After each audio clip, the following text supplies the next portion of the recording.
sa imo? Di, gusto na akong file tanan para bibo. Pangit naman yung eleksyon na ako lang dyan.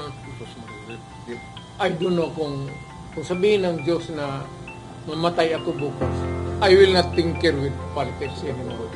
O bigyan lang man niya ako ng isang single cell of cancer at hindi ko naman tinatanggihan yan kasi matanda na ako. Alam mo, kung magtrabaho ka, you get to solve so many problems and marunong naman ako magtrabaho siguro, dumaan naman ako niya.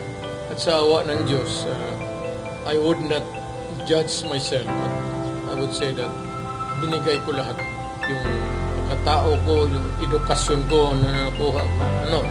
I was able to make use of my being a law practitioner, then being a prosecutor, then being a congressman,